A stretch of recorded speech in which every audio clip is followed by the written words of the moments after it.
भगवान की जय। बोले परम पूज्याचार्य भगवान ईश्वर श्री समदभद्र जी महाराज की जय। बोले परम पूज्याचार्य भगवान ईश्वर श्री विराग सागर जी महाराज की जय। बोले परम क्षमा मूर्ति आचार्य गुरुदेव ईश्वर श्री विशद सागर जी महाराज की। ढाई दिन में विराजमान तीन कमनोकुटी समस्त मुनि राजों की अहिंसा मय विश्व धर्म की। अभी तक अपना चैप्टर चल रहा था सम्यक दर्शन का और सम्यक ज्ञान का।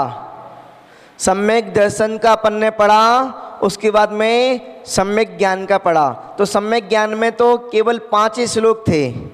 सम्यक ज्ञान में 5 ही श्लोक थे और 5 श्लोक की करके आचार्य महाराज ने इसको क्लोज कर दिया। सम्यक दर्शन के चैप्टर में 41 श्लोक थे, तो अपने 41 और 5 46 श्लोक पूरी हो गए और टोटल रतन केंद्र श्रवकाचार्य में 150 श्लोक हैं। तो 46 श्लोक पूरे हो गए, बाकी के कितने बचे? 104। 104। तो जहाँ पर सम्यक दर्शन और सम्यक चारित्र ये महत्वपूर्ण है। तो सम्यक दर्शन में इतनी विस्तार से चर्चा करी और उसके बाद में अब सम्यक चारित्र की विस्तार से चर्चा करेंगे। सम्यक चारित्र में 104 श्लोक के माध्यम से चारित्र की चर्चा करेंगे। ध्यान रखना, सम्यक दर्शन महत्वपूर्ण है और सम्यक चारित्र भी महत्वपूर्ण है। सम्यक ज्ञान महत्वपूर्ण नहीं है क्या?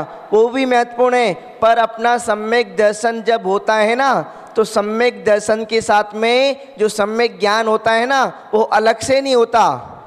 सम्यक दर्शन और सम्यक ज्ञान अलग से नहीं होता, दोनों एक साथ ही प्रकट होते हैं।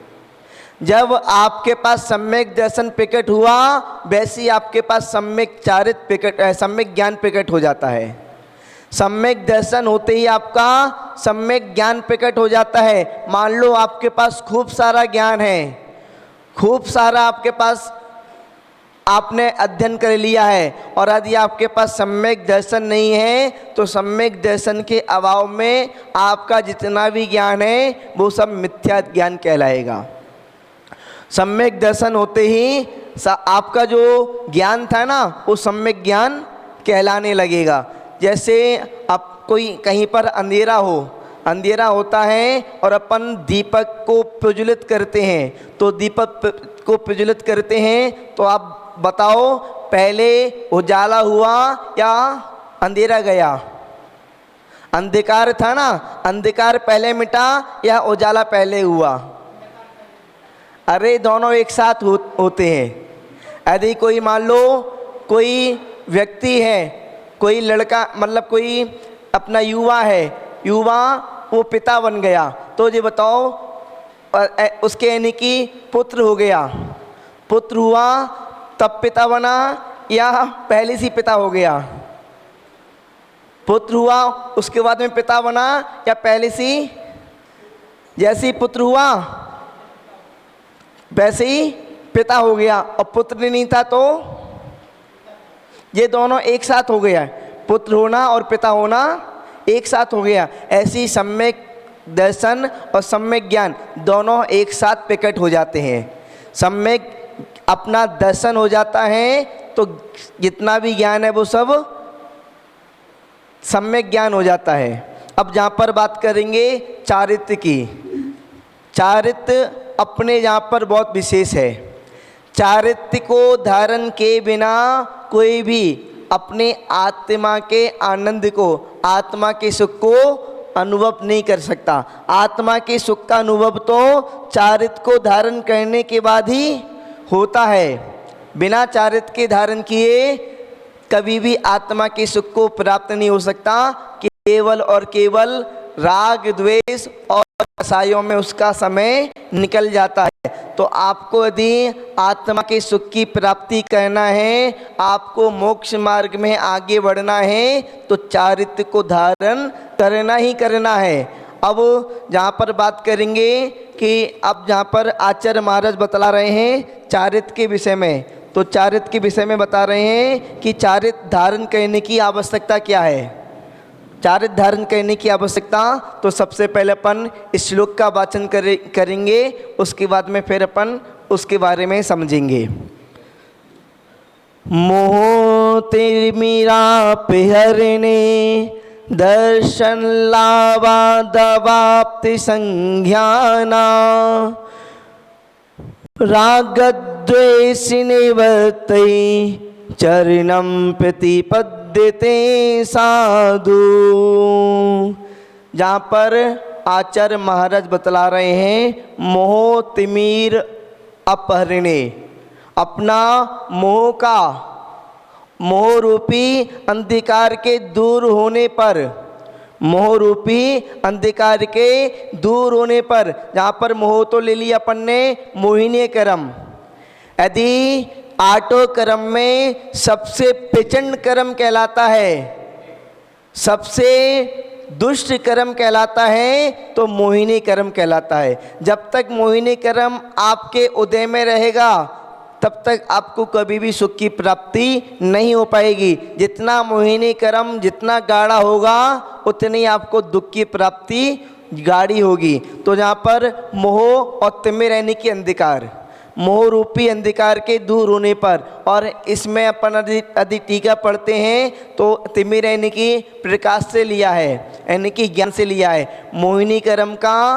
और ज्ञानावली कर्म का यानी कि दूर होने पर, नष्ट होने पर, अपहरण होने पर, मोहिनी कर्म आपका कम हो गया या समाप्त हो गया, ज्ञानावली कर्म जो आपके पास ज्ञान नहीं हो रहा था तो ज्ञान भी हो गया। तो जहाँ पर अपन इस तरीके से लेंगे, मोह रूपी अंधकार के दूर होने पर, जब मोहिनी कर्म नष्ट होगा आपका तो आपको क्या होगा? मोहिनी कर्म दो भागों में बटा हुआ है, दर्शन मोहिनी है और चारित्र मोहिनी है।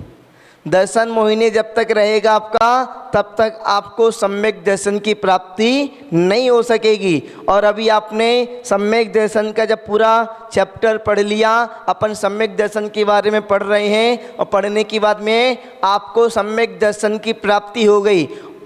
कब प्राप्ति होगी? जब आपका मोहिनी कर्म नष्ट हो गया, मोहिनी कर्म समाप्त हो गया। तो सम्यक दर्शन की प्राप्ति कब होगी? जब दर्शन मोहिनी कर्म समाप्त हो गया। अब दर्शन मोहिनी कर्म समाप्त हो गया तो दर्शन मोहिनी कर्म के समाप्त होने पर आपको क्या प्राप्त होगा? किस चीज़ की प्राप्ति होगी? दर्शन लाभाद, सम्यक दर्शन की प्राप्ति होगी। जब मोहिनी कर्म नष्ट हो गया, सम्यक दर्शन की प्राप्ति हो गई।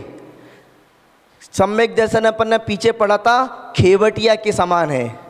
सम्यक दर्शन है तो आपको मोक्ष मिल सकता है, सम्यक दर्शन है तो आप मोक्ष मार्ग में चल सकते हो। सम्यक दर्शन के अभाव में आप धर्म से दूर हो, मोक्ष से दूर हो, बल्कि संसार में भटकने वाले प्राणी हो। सम्यक दर्शन प्राप्त होगा तब आपका मोक्ष मार्ग खुलेगा। सम्यक दर्शन तो मोक्ष मार्ग की प्रथम सीढ़ी है। यदि आपने सम्यक दर्शन प्राप्त नहीं किया तो प्रथम सीढ़ी को ही आपने पार नहीं किया, प्रथम सीढ़ी पे ही आपने कदम नहीं रखा। तो मोह रूपी अंधकार के दूर होने पर सम्यक दर्शन की प्राप्ति से दर्शन लाभाद, अभी स्टार्टिंग में बताया था, जब अपने पास सम्यक दर्शन की प्राप्ति हो जाती है तो सम्यक दर्शन की प्राप्ति होने के बाद में सम्यक ज्ञान, ज्ञान जितना भी होता है अपना वो सब सम्यक हो जाता है। तो सम्यक दर्शन की प्राप्ति होने से सम्यक ज्ञान प्राप्त, सम्यक ज्ञान प्राप्त पुरुष, साधु सज्जन पुरुष, जो सज्जन होगा, जो सभ्य होगा, जो अच्छा होगा उसकी बात कर रहे हैं। जो सज्जन पुरुष होगा, साधु जहाँ पर सज्जन पुरुष से लेंगे तो सज्जन पुरुष, उसके बाद में राग द्वेष निवृत्ति, राग द्वेष की निवृत्ति के लिए, राग द्वेष को समाप्त करने के लिए, कसायों को समाप्त करने के लिए, संज्ञाओं को समाप्त करने के लिए, आपको कसाय समाप्त करना है, संज्ञाएं समाप्त करना है, राग द्वेष समाप्त करना है, अपने विकार समाप्त करना है। तो अपने राग द्वेष की निवृत्ति के लिए सम्यक चरणम यानी कि सम्यक चारित्र को धारण करता है। किस लिए धारण करता है? अपनी कसायों को समाप्त करने के लिए, राग द्वेष को समाप्त करने के लिए, अपने विकारों को समाप्त करने के लिए और अपने संज्ञाओं को समाप्त करने के लिए चारित्र को धारण किया जाता है। अभी संज्ञा कौन कौन सी होती है? हार संज्ञा। यदि आपने नियम ले लिया कि मैं केवल और केवल 2 टाइम भोजन करूँगा, तो 2 टाइम भोजन करने से, आपके नियम लेने से बाकी के समय में जो भोजन करने के भाव होते थे वो तो समाप्त हो जाएंगे। तो आहार संज्ञा में थोड़ा सा कंट्रोल हुआ कि नहीं हुआ? तो अपनी और आपके अंदर राग द्वेष होता था, कसाय होती थी, परिग्रह की इच्छा होती थी और आपको क्रोध आता था, तो इन सब की समाप्ति करने के लिए चारित्र को धारण किया जाता है। चारित्र को धारण किया जाता है। तो चारित्र को धारण करने की क्या आवश्यकता है? अपना राग द्वेष आदि कसायों को समाप्त करने के लिए चारित्र धारण किया जाता है। अभी अपन ने कसाय पढ़ी थी, अपन इसको पहले पढ़ लेते हैं। मोह रूपी अंधकार के दूर होने पर सम्यक दर्शन की प्राप्ति से सम्यक ज्ञान प्राप्त हुआ, और सम्यक ज्ञान जिसको प्राप्त हो गया, ऐसा पुरुष, ऐसा सज्जन पुरुष, साधु पुरुष राग द्वेष की निवृत्ति के लिए सम्यक चारित्र को धारण करता है। अब मोहिनी कर्म देखें तो मोहिनी कर्म अपने 8 कर्म है ना, 8 कर्म में मोहिनी कर्म की 28 प्रकृतियां हैं। मोहिनी कर्म की 28 प्रकृतियां हैं। मूल रूप से तो 26 हैं, मूल रूप से 26 हैं। जब दर्शन मोहिनी कर्म का जो अपना मिथ्यात्व प्रकृति है ना, जब किसी को सम्यक दर्शन की प्राप्ति होती है, सम्यक दर्शन की प्राप्ति के सन्मुख होता है, तो उसकी जो मिथ्यात्व प्रकृति के 3 टुकड़े हो जाते हैं। कौन कौन से टुकड़े हो जाते हैं? सम्यक मिथ्यात्व और सम्यक मिथ्यात्व, सम्यक मिथ्यात्व और सम्यक, तो 3 टुकड़े हो जाते हैं। तो अपना जो 3 टुकड़े हो गए, 3 टुकड़े होने के बाद में अपना दर्शन मोहिनी के, तो 3 टुकड़े होने के बाद में जो मिथ्यात्व हो गया और सम्यक मिथ्यात्व हो गया, ये प्रकृति तो दब गई। और उसके बाद में जो अनंतानुबंधी कसाय है, क्रोध मान माया लोभ, ये चारों प्रकृतियां दब गई। 7 प्रकृति होती है ना, क्रोध मान माया लोभ, कौन सी? अनंतानुबंधी। और उसके बाद में सम्यक, तो सम्यक मिथ्यात्व और मिथ्यात्व, तो ये 7 प्रकृति में से 6 प्रकृतियों का क्या हुआ? उपशम हो गया, यानी कि दब गई, और सम्यक प्रकृति उदय में आ गई। तो अपना जो क्षोभ सम्यक सम्यक दर्शन कहलाता है। क्षोभ सम्यक सम्यक दर्शन, कुछ प्रकृति का क्षय होना, यानी कि क्षोभ सम्यक सम्यक दर्शन क्षय नहीं, अपना जो कुछ अपने विकारों का समाप्त हो जाना, अपना क्षोभ सम्यक सम्यक दर्शन कहलाता है। यानी कि क्षोभ सम्यक में अपना जो अपनी जो प्रकृति होती है उपशम हो जाना, और कुछ अपना विकारों का क्षय हो जाना, इस तरीके से भी है। और ऐसे अपन इसकी परिभाषा देखें तो बहुत अलग अलग तरीके से बहुत सारी परिभाषा बन सकती हैं और बना सकते हैं। तो जहाँ पर जब सम्यक प्रकृति उदय में आ गई तो क्षोभ सम्यक सम्यक दर्शन कहलाता है, और सभी प्रकृतियाँ जब दब जाती हैं तो उपशम सम्यक दर्शन कहलाता है। पहले तो सभी प्रकृतियाँ दबती हैं, दबने के बाद में फिर सम्यक प्रकृति उदय में आती है तो क्षोभ सम्यक सम्यक दर्शन कहलाता है। और जब 7 प्रकृतियाँ क्षय हो जाती हैं, समाप्त हो जाती हैं, तो छायक सम्यक दर्शन कहलाता है। छायक सम्यक दर्शन कहलाता है। उसके बाद में ये तो हो गई अपना दर्शन मोहिनी। उसके बाद में चारित्र मोहिनी है। जब तक अपने चारित्र मोहिनी लगा होता है तब तक अपन नियम संयम को धारण नहीं कर पाते। चारित्र मोहिनी कर्म को समाप्त करने के लिए सबसे पहले अपना क्या होता है, छोटे छोटे नियम लेते हैं, छोटे छोटे नियम लेते हैं और अपन फिर प्रतिमा को धारण कर लेते हैं। प्रतिमा को धारण कर लेते हैं तो अपनी प्रत्याख्यान क्रोध मान माया लोभ है ना, इसका समन हो जाता है। इसका क्रोध मान माया लोभ का समन हो जाता है। उसके बाद में यदि अपन ने महाव्रतों को धारण कर लिया, सकल व्रतों को धारण कर लिया, तो उसके बाद पहले आप्रत्याख्यान का समन होता है और उसके बाद में अपन ने महाव्रतों को धारण कर लिया तो प्रत्याख्यान का समन हो जाता है, अपनी सज्वलन कसाय बचती है। तो अपनी इसको कसाय को देख लेते हैं। मोहिनी कर्म की मिथ्यात्व सम्यक मिथ्यात्व और सम्यक, और चारित मोहिनी की अनंतानुबंधी क्रोधमान माया लोभ, आप्रत्याख्यान क्रोधमान माया लोभ और प्रत्याख्यान क्रोध मान माया लोभ। उसके बाद में 9 कसाय, जिसको आकसाई भी कहते हैं, हास रति अरति शोक भय जुगुप्सा पुरुष वेद स्त्रीवत और नपुंसक वेद। तो इन सब कसायों को समाप्त करने के लिए अपन चारित्र को धारण करते हैं, और चारित्र को अपन ने धारण कर लिया तो कसाय समाप्त हो जाती हैं, और जितनी जितनी अपनी कसाय समाप्त होती जाती हैं उतना उतना अपन को सुख की प्राप्ति होती जाती है। अब जहाँ पर अपना 47 नंबर के श्लोक में अपन ने पढ़ लिया कि चारित्र क्यों धारण करते हैं। अब चारित्र अपना राग दोष की निवृत्ति से चारित्र की उत्पत्ति किस तरीके से होती है उसको अपन पढ़ते हैं 48 नंबर के श्लोक में। तो पहले श्लोक का वाचन करते हैं, उसके बाद में फिर अपन इसका अर्थ को समझने की कोशिश करेंगे। राग द्वेष निवृत्तिर हिंसादि निर्वर्तना कृता भवति, राग द्वेष निवृत्ते हिंसादि निवर्तना कृता भवति, अनपेक्षितार्थवृत्ति का पुरुषा सेविते निवृत्तिन। जहाँ पर आचार्य महाराज बता रहे हैं राग द्वेष निवृत्तिर, राग और द्वेष की निवृत्ति होने से, राग और द्वेष का के नष्ट होने से, राग द्वेष आदि समाप्त हो गया तो हिंसादि निर्वृतना, यानी कि हिंसादि जो पाप है ना, हिंसा झूठ चोरी और कुशिल परिग्रह, इनका भी अभाव हो जाता है, स्वयं अभाव हो जाता है।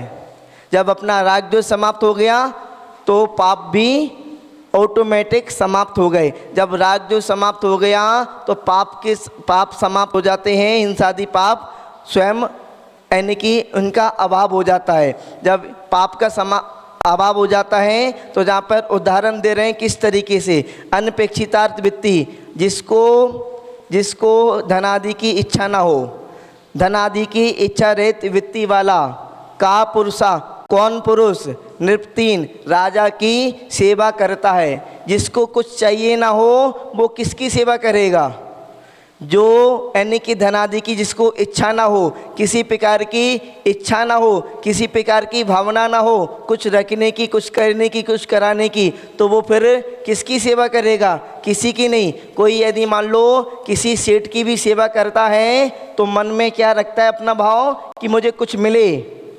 कोई राजा की, पहले के समय में राजाओं की सेवा की जाती थी तो समद बदाचार्य महाराज ने राजा का नाम लिया। तो जहाँ पर कोई यदि राजा की भी सेवा करता है, किसी मालिक की सेवा करता है, किसी सेठ की सेवा करता है, तो मन में भाव रखता है कि मुझे कुछ मिलेगा, यानी कि इच्छा, उसके अंदर अपेक्षा होती है सेवा करने के लिए। सेवा कब करेगा, जब अपेक्षा होगी, कुछ इच्छा होगी कि मुझे इनकी सेवा करने से कुछ मिलेगा। अब जहाँ पर किसी पुरुष की समस्त इच्छा समाप्त हो गई, उसको अब धनादि की किसी की भी इच्छा नहीं है। अब ऐसा पुरुष जिसको समस्त इच्छा समाप्त हो गई, धनादि की इच्छा नहीं है, तो वो कौन की नौकरी करने जाएगा, किसकी सेवा करेगा, किसकी चाकरी करेगा, किसी की चाकरी नहीं करेगा, किसी की नौकरी नहीं करेगा और न किसी की सेवा करेगा।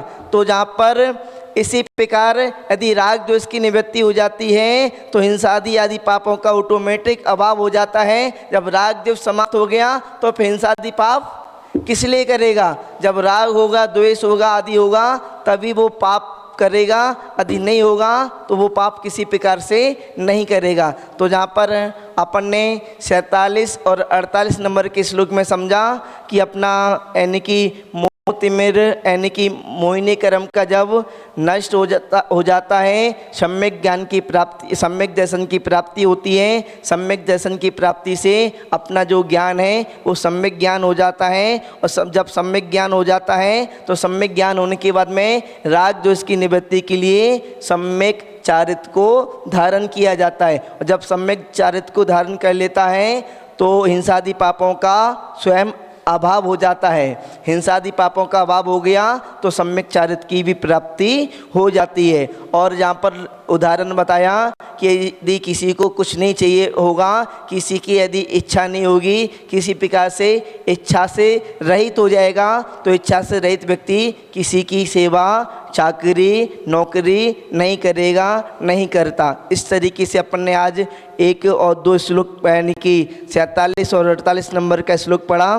कल अपन 49 नंबर के श्लोक में अपन समझेंगे कि सम्यक चारित्र के लक्षण और भेद, और उसके बाद में चारित्र के उपासक को समझेंगे, कौन कौन उपासक होते हैं, कौन कौन से चारित्र के। तो इसी के साथ में अपना इस तरीके से अपना पूरा हुआ आज का 47 और 48 नंबर का श्लोक। जय बोलिए चंद प्रभु भगवान की।